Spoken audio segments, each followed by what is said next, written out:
Salut à tous, bienvenue dans le Delta Sport lundi 19 janvier. Aujourd'hui, on est du côté des championnats régionaux d'escalade qui se déroulent donc à Gravelines. Ça concerne les catégories espoirs.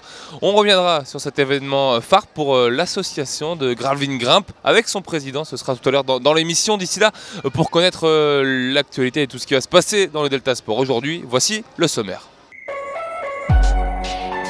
Le trail nocturne de Gravelines, c'est le temps fort du week-end. Ce soir, on vous fait revivre les meilleurs moments de cette 3e édition, une édition historique avec un nombre record de participants.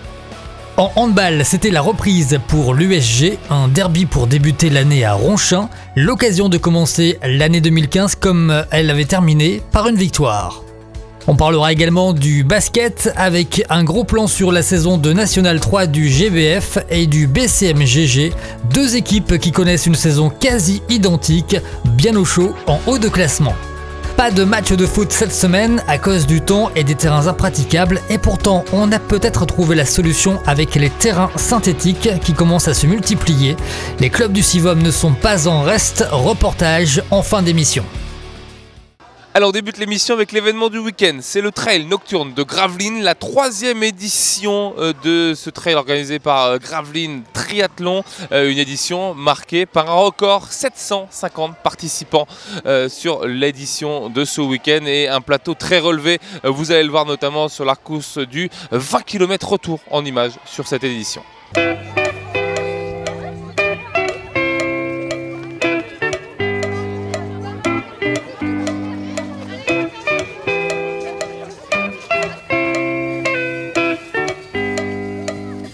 La journée débute avec les plus jeunes. Ils sont 60 à venir découvrir le trail, à mettre le pied à l'étrier. Je pense qu'ils se sont fait bien plaisir, ça s'est vu sur leur visage en tout cas. Avec des petits tunnels, des slaloms, faire un truc sympathique pour qu'ils se fassent plaisir sur un début de course pour découvrir. Et pendant que les petits s'éclatent dans les tunnels, Rémi Mariette, lui, s'adjuge le 3 km devant Florent Lefebvre. Tous les deux sont licenciés à Gravelines Triathlon.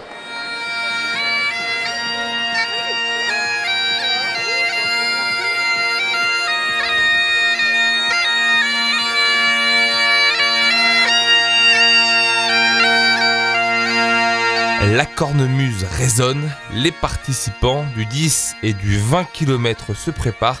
Ils sont partis pour 1h30 à 4h d'effort sur les traces de Vauban. Parmi eux, on retrouve le cycliste professionnel John Gadret.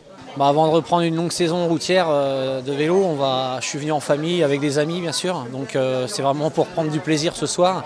J'avais jamais fait de trail nocturne, donc c'est l'occasion de découvrir. Donc voilà, c'est pour ça que je suis venu ici ce soir. Et il est au rendez-vous avec les 750 autres athlètes pour le départ de la 3e édition du trail nocturne de Gravelines.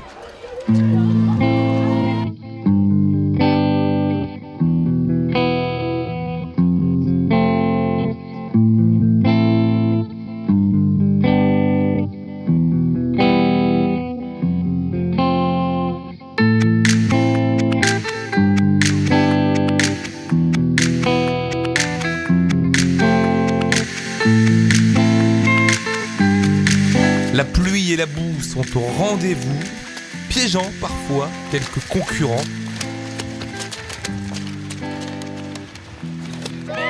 Mais surtout en faisant rigoler la majorité. C'est super, nous c'était la première fois qu'on faisait le trail, c'était énorme. Un peu boueux quand même, mais c'était bien. C'était très sympa, c'était bien glissant, il y avait beaucoup de boue. Et c'était bien amusant. On a bien vu les remparts, tout ça, ça nous a permis de visiter. C'est sympathique. Positif. Maintenant, je sais pas du tout le temps que j'ai mis parce que avec les branchages, ma montre s'arrêtait, mais bon, à la limite, c'est pas grave, quoi. On se fait plaisir. C'est pas terminé, hein. Il y a encore, vous le voyez, hein, beaucoup d'arrivées sur le 10 et sur le 20 km. Et ouais, je pense que dans un premier temps, on peut dire qu'on est satisfait, ouais, en effet.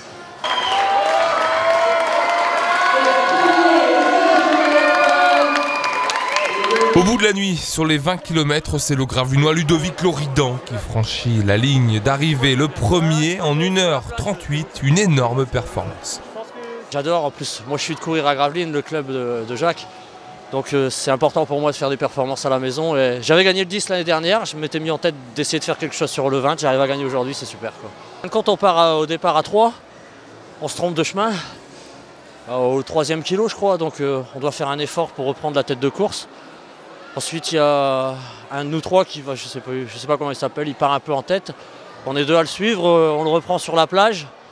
Après on fait j'irai jusqu'au 18e à 3 et je pars dans le 18e et on s'éclate tous les trois, quoi. A noter la présence de 2 autres Gravelinois dans le top 6 avec Christophe Izard et Cédric Gourlet. Certains sont fêtés en véritables héros en franchissant la ligne d'arrivée. Une ligne qui pourrait être délocalisée l'année prochaine au vu de l'explosion des inscriptions cette année.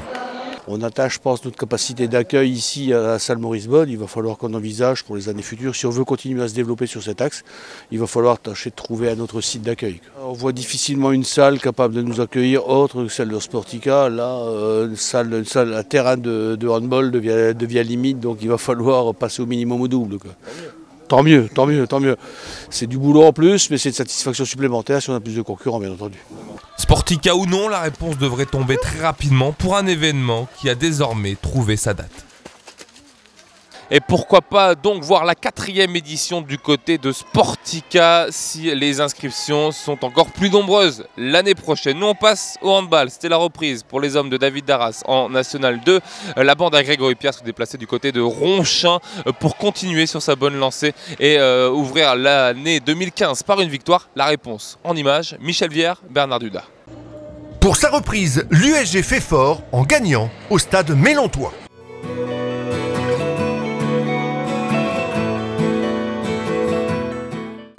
Pour son retour à la compétition après la trêve des confiseurs, l'USG n'a pas fait de détail à Ronchin. Les Gravelinois ont attendu la seconde période pour sceller définitivement leur victoire. Les premières minutes voient les locaux faire la course en tête, 6-3. Alexandre Rose, Léo Deblonde et Jérémy Lagouche prennent enfin leurs responsabilités. Les stadistes accusent le coup et peinent à s'en remettre. L'USG enfonce le clou et vire en tête à la pause, 11-13. La reprise ne change rien, l'USG continue sur sa lancée et l'écart enfle, plus 6 pour les hommes de coach Darras, 16-22. On attendait une révolte de la part des banlieusards lillois, mais c'est la résignation qui allait nous être proposée. Le passif atteint les 10 unités à 10 minutes du terme. Et comme derrière, les joueurs de champ pouvaient s'appuyer sur un excellent Jérémy Litière dans les buts, plus rien ne pouvait arriver aux Gravelinois. Score final, 24-32. Au classement, Gravelines occupe la 6e place d'un championnat toujours dominé par Amiens et Hasbrook. Gravelines termine donc les matchs allés avec un bilan des plus équilibrés, puisque l'USG affiche au compteur 5 victoires, 5 défaites et un nul. La semaine prochaine, l'occasion est donnée de passer dans le positif, puisque Compiègne viendra défier les coéquipiers de Grégory Pierre, salle Frédéric Petit. Allez, partie interview dans le Delta Sport. On est donc avec Stéphane, le président de Gravelines Grimpe. Bonjour Stéphane. Bonjour. Bon, si on est réunis aujourd'hui, c'est pour les championnats régionaux Espoir. C'est ça qu'organise Gravelines Grimpe? Tout à fait, c'est ça. Félicitations déjà d'avoir eu cette organisation. Bah oui, mais écoutez, on a demandé des volontaires avant le début de saison pour organiser cette compétition. Donc bon, jusqu'à présent, on a souvent organisé les compétitions vétérans, seniors. Et ça faisait longtemps qu'on avait envie d'arriver à organiser des compétitions jeunes, qui sont souvent un peu plus peuplées. Et bon, un peu compliqué avec la configuration de notre mur, mais bon, on a réussi à trouver un compromis. Donc voilà, content de les avoir avec nous aujourd'hui. Ça représente quoi là dans cette journée d'organiser cette compétition pour Gravelines Grimpe? Eh bien pour nous ça représente beaucoup parce que ça met un peu aussi le club à l'honneur par rapport à, on va dire, à toute la région, quoi, tous les clubs de grimpeurs. Et ça représente surtout beaucoup de boulot en fait. Ça fait 2 voire 3 mois qu'on est à fond là-dessus pour tout préparer. On essaie à chaque compétition qu'on organise, on essaye de faire de mieux en mieux. L'année dernière, enfin il y a 2 ans on avait fait musique, des jeux de lumière qui étaient un peu nouveaux.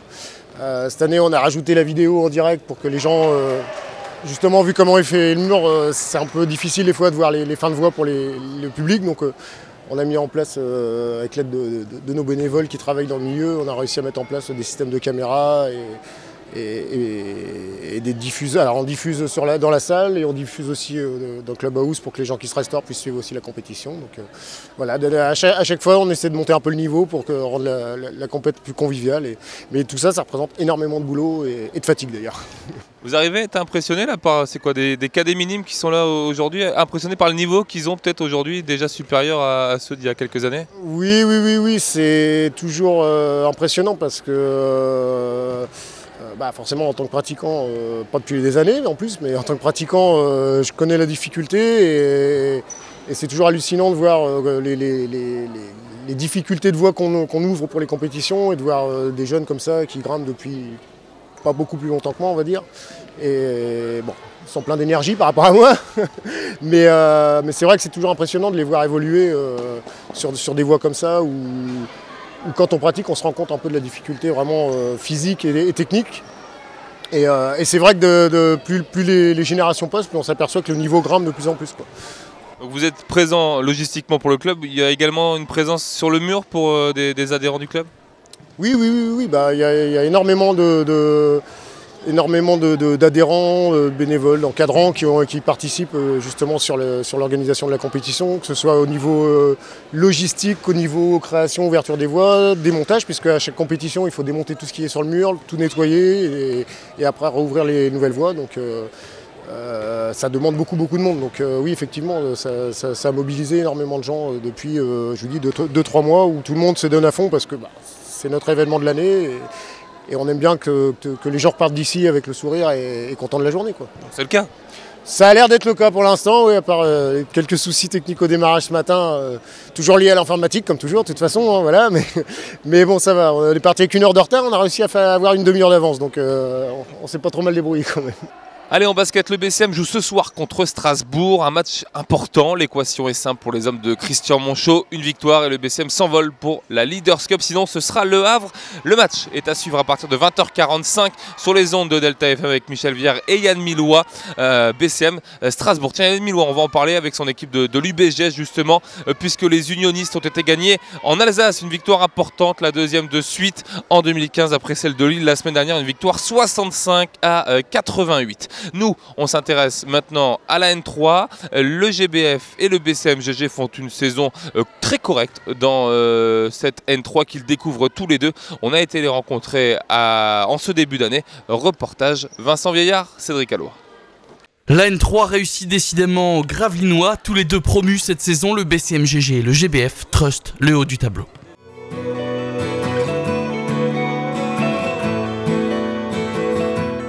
Avant cette journée, le GBF est 4e et le BCMGG est 5e.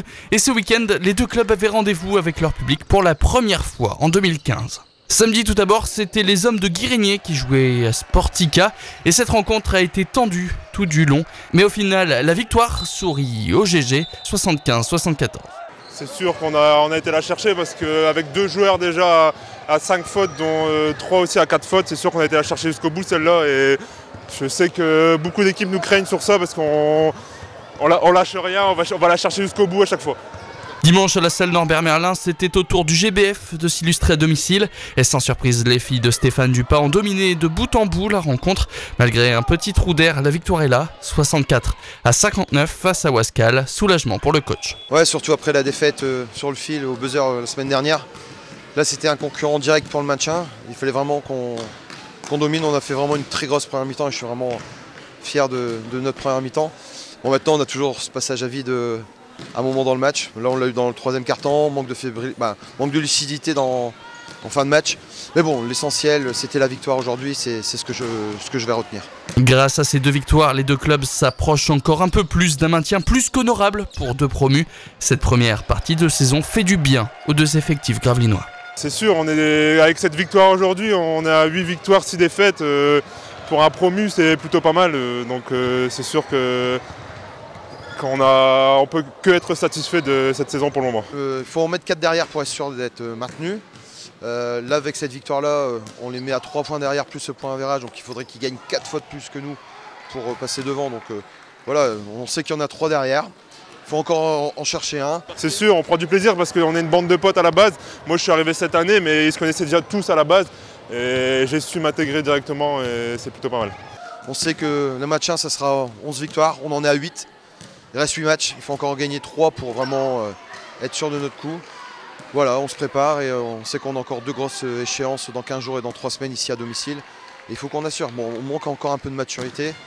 Mais bon, il y a eu de bonnes choses et je suis vraiment content et surtout défensivement en première mi-temps. Pour le moment, c'était toujours le maintien. Je pense qu'il nous faut encore une victoire, même si là on est bien parti. Il faut attendre le résultat des autres, mais pour le moment, nous, on va savourer la victoire et on verra après. Avec ces victoires, le BCMGG et le GBF sont tous les deux 5e avec exactement le même bilan, 8 victoires et 6 défaites. Leur maintien est quasiment acquis. Bref, ils sont presque sereins pour cette fin de saison et peuvent déjà, pourquoi pas, préparer leur saison prochaine en National 3. Allez, on parle football maintenant pour terminer cette émission. Vous le savez sûrement, les matchs ont été remis ce week-end, notamment Lone Plage Marquette en DH et Boulogne-Saint-Léonard Gravelines en DH féminine. Des matchs qui auraient pu jouer si les clubs avaient en leur possession des terrains synthétiques. On a enquêté, c'est la nouvelle lubie des clubs du Sivom de la Bourbourg a le sien. Gravelines et Lone Plage auront le leur dans quelques temps.